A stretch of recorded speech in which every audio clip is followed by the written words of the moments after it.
This is Modern Persian Food, a culinary podcast for today's food enthusiast. We talk about classic Persian flavors, modern recipes, and embracing culture and identity through food. I'm Bita. And I'm also Beata. Welcome to our show. Hi, everyone. Welcome to episode 125. Today we're talking about Persian pizza. Persian pizza. You may be asking yourself, what? There's pizza in Iran and Persian people eating pizza? And the answer is yes, absolutely. I'm joined by my lovely co-host, Beata June. Hey, Bita. Hi, Beata June. How's it going? Pretty good. So we have some different ideas of what Persian pizza actually is. And Beata June, what would you say? How would you categorize Persian pizza? Sure. So, if you talk about pizza in Iran, it's really a culture.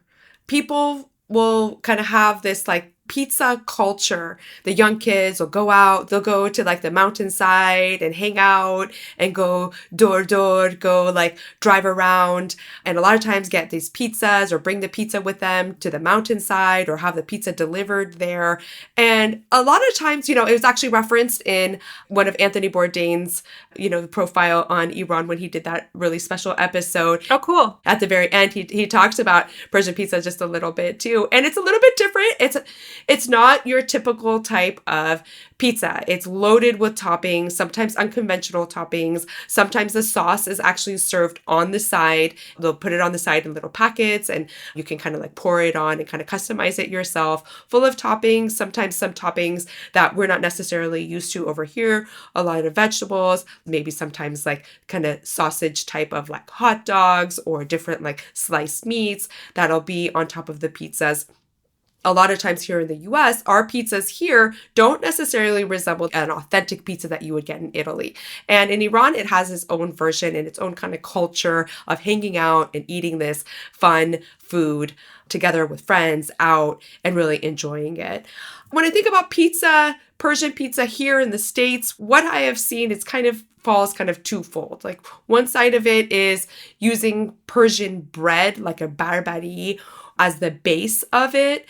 Some people call that a type of Persian pizza. Other times you may see different types of Persian pizza that actually has Persian khoresht or Persian ingredients on top of it. They call it Persian pizza that way. Ultimately, it's really whatever goes, whatever you really want. This will be just kind of fun, just kind of talking through some of those ingredients and some of those toppings. And also maybe we could just touch about having pizza in our own homes, how we eat them these days. But yeah, I think the craziest pizza that I've seen, Persian pizza that I've seen, is ghormeh sabzi on a pizza. What do you think of that? No, I don't like that. I want to go back to your original Persian pizza. And thanks for painting the picture of the pizza experience in Iran, because for me, I just had that one trip back when I was 8 or 9 years old, pre-revolution. And, at that age, I wanted American food. I loved all the foods that I was eating, the Persian foods and the authentic, delicious things on the street that were getting grilled and in the Persian parties. But I actually wanted pizza and hot dogs and stuff like that. And I could find it because there's a lot of Western assimilation or blending of food over there. And so, yeah, they have the Persian pizza. It's a thick crust. We love our breads and our carbs in Persian cuisine. So it's not a surprise that Persian pizza is a thing. The thick bread, the cheese, and the sauce. It's debatable. I've heard some say there's sauce on Persian pizza that is very tomato pasty. Mm-hmm. And almost like a ketchup. Sweet. Yeah, so different ideas of what Persian pizza is. I guess one idea is to put khoresh on your pizza, but to me, it's more like a thick bread, pizza cheese, which ultimately is probably mozzarella, and then loaded with the toppings, like you said, meats, sausages, sometimes hot dogs, sometimes cold cuts, vegetables, usually loaded with toppings, right? And the vegetables are often green bell peppers, onions, mushrooms, almost like the kind that you would have on an omelet.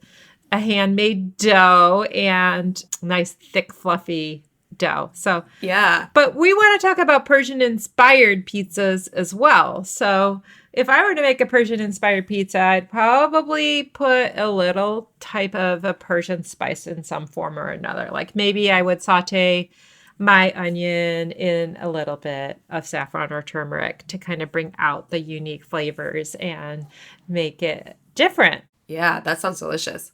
Yeah. And then there are just like so many different breads that you can use when you're making pizza at home, depending on your audience. My girls and I sort of prefer a thinner crust pizza in general. And we might use like a flatbread or some sort of whole wheat form of a crust. These days, there's all these like cauliflower crusts out there and whatnot. But, you know, you've got a younger family. You probably, do you guys make pizza very often at home? Yeah, we actually do. Usually like Friday night pizza night is kind of what we do at home. And that can take different forms. If we're not buying it out, we will make it at home. So we sometimes buy pre-made dough. A lot of the grocery stores have fresh dough ready to go. Yes. That's an easy win. Sometimes when I'm just in the grocery store earlier in the week, I'll just get 1 or 2 doughs just to keep in the fridge, just because it's like a really easy way to pull together a pizza or a meal. But if we have the time, we actually make the dough from scratch the night before. My husband makes it and we let it like proof and it gets all big.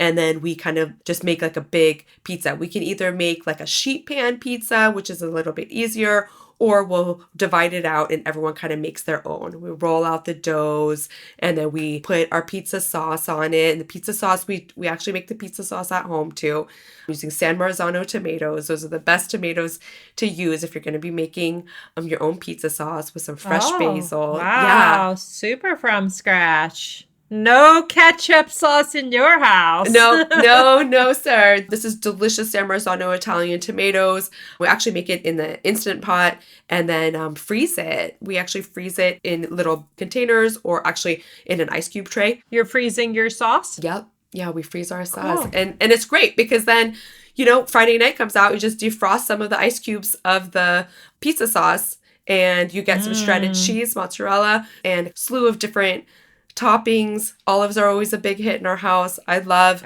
mushrooms on my pizza. That's pretty much my favorite. My husband usually has some sort of meat that he likes to have on there with some onions. So gourmet. I'm actually a fan of pineapple on my pizza. I know that's a little controversial. Oh, I love it. Yeah, you like it pineapple too? I do. I like fruit, and I know it's not for everyone as well to bring in, you know, sweet and savory or what have you, but I do. I love like an artisanal pizza with fig and honey sauce or like spicy sausage with a honey or something to make it sweet, even like balsamic with the fig. I love those. I also love to put like a salad on top, essentially, to put a bunch of arugula and get your greens in that way. Yeah, that's great. And then that's always like at the end, like after we bake the pizza, then we'll put the fresh greens on top of it. It just kind of makes it a little bit lighter and it makes me feel a little healthier that I'm actually having some greens with all the carb heavy pizza. But yeah, it's a fun tradition that we have in our house. We love doing it. It's a good thing to look forward to all week. That Friday night, we're going to kind of do a little movie and pizza family time together. And it's one of those things that's great because you can incorporate your family and your kids and have them choose their own toppings or make their own little personal pan. Several years ago, I went ahead and got a pizza stone because at that stage, I think I was into making my own dough as well.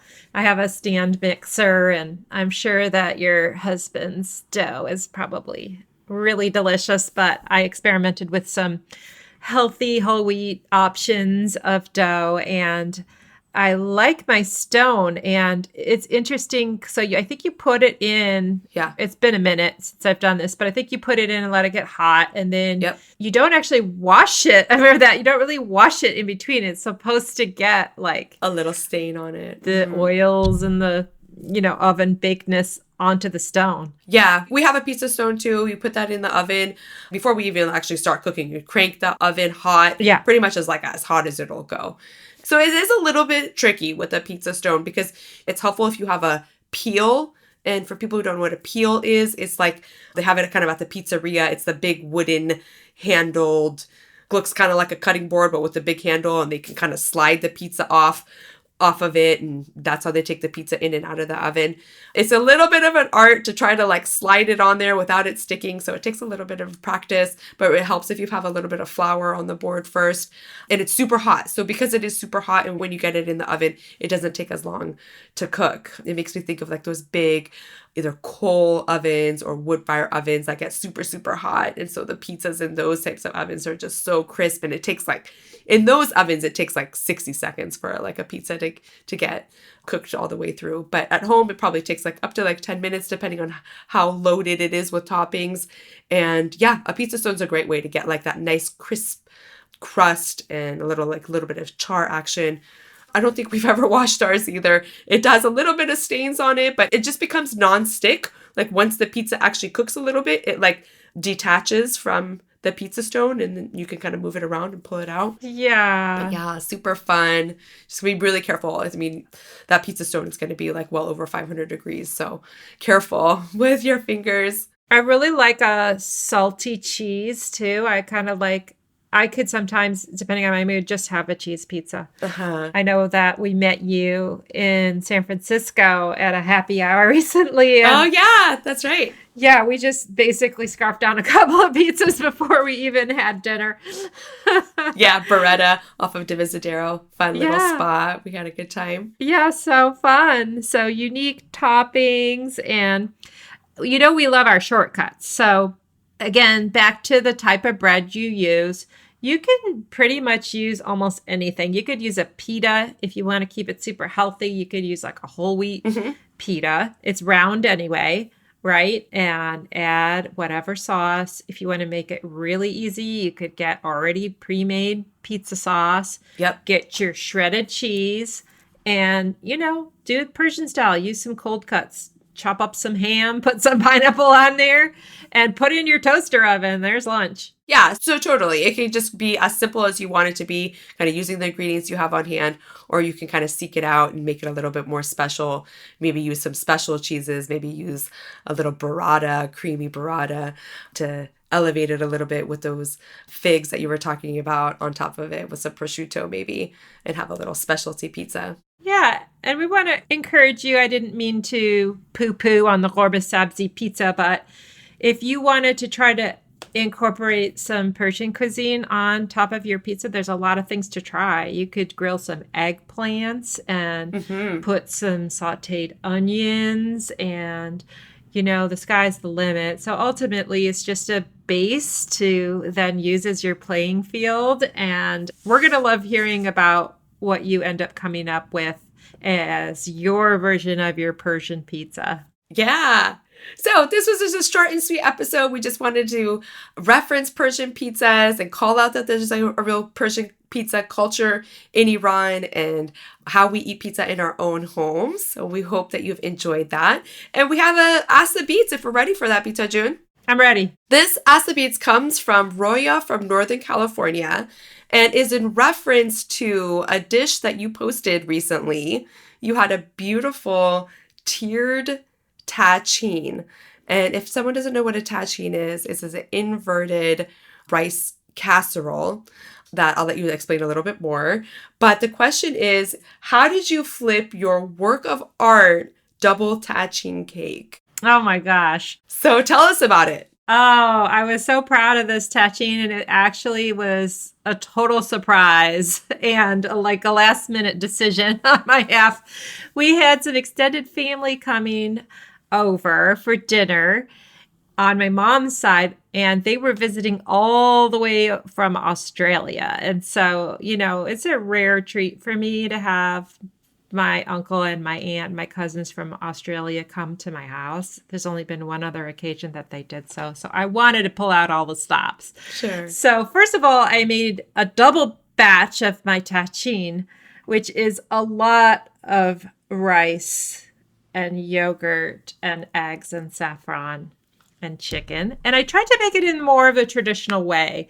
I wanted it to really have the flavors. So I didn't take any shortcuts or cut down on butter and eggs. I wanted it to be really a real tagine. So I did use all the eggs and butter, and I also took my time. I literally took all day to do this. It was a Saturday. Yeah, it takes a while. Yeah. And I think in my recipes, I use leftovers and pre-made this and that.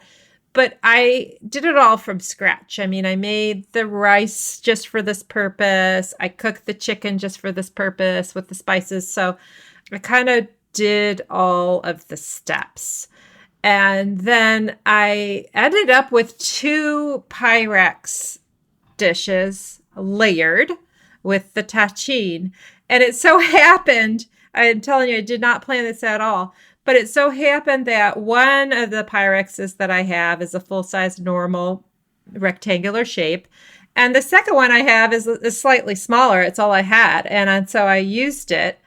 And I baked it for a good 2 hours, maybe longer. And I covered it with tin foil. And I cooked it until I would check on it every so often, maybe half hour or so, until all of the edges got a really nice golden brown.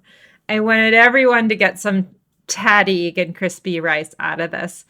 And then, everyone was visiting and chatting, and I noticed that my tagine was ready to go. I pulled out a huge silver platter. Again, I don't think I've used this thing. I got it as a wedding gift, but I'm like, I'm going to use this huge silver platter. And I pulled it out, dusted it off. And yeah, I actually didn't know how the heck I was going to flip this thing out, because I'm like, okay, I'm going to probably burn myself and end up with my rice cake on the floor. My husband came over. It was a 2-man operation. I had my oven mitts. I've got these Michigan oven mitts on. We flipped the first one. And this is because the platter is way bigger than the Pyrex. So there was nothing really to grab onto. So we had to kind of do it with 2 people. Oh, gosh. I got that on there. And then I had my second one. And I'm like, well, what do I do? They're delicious when they're warm, and I don't want it to burn, and I don't want it to get cold. So I just made this game time decision, and I just kind of said it and did it at the same time. I'm like, I'm going to flip this out on top of this other one. And I just did it, and I just went for it. Oh, so you didn't flip it onto another surface? You just flipped it over on it? I don't even know how I did it. I think God. I think I just kind of tilted up the platter. I don't even know. I just literally just did it at that moment. Yeah. And it landed. And the thing about tagine is it really is like a solid cake. So it's not like your rice tahdig that might, make a huge mess. It's pretty much solid. Solidified. It's like a huge brick. Yeah, it's baked together. Mm-hmm. It wasn't really hard to flip it out on top, but it didn't land perfectly in the center. So then I did use my hands and scooch the thing over to the center. So that is how I made my 2-tier tagine rice cake. So fun. Totally by accident on the spur of the moment. Yeah, it really elevates it. Tagine is a really special dish, first of all, and you describing it makes me actually want to make it this weekend. I think I'm going to have to add that to my menu plan. It's a pretty stunning of a presentation, and then when you have it layered like that, it really elevates it. It makes it like a special occasion. I mean, you can serve that for a really special event or a wedding or, a really special, gathering or something like that when it's tiered like that. So not only are you getting tagine, you're getting double tiered cake-like tagine. And then for the garnish, I used some beautiful rose petal that I had saved that is really vibrant in color that someone had brought back to me a few handful of years ago from Iran. And that made it look really pretty too, to put the rose petals on top, and not very many. It doesn't affect the taste. It's just as enhancer. And then, it's a complete meal because it's got chicken and yogurt and rice. And then all I had to do was have side dishes. So I made mousse khiyar and a couple of side dishes. And let me tell you, it turned out okay. I had a lot of pressure on myself from, I'm supposed to be this foodie. So yeah, my family was really happy and enjoyed it. Awesome. Thank you for your question, Roya June. Yeah. I hope you go for it too. Yay. Awesome. Thank you, Roya. Thank you, Bita. Please keep the questions coming. We love the Ask the Beats segment of our show.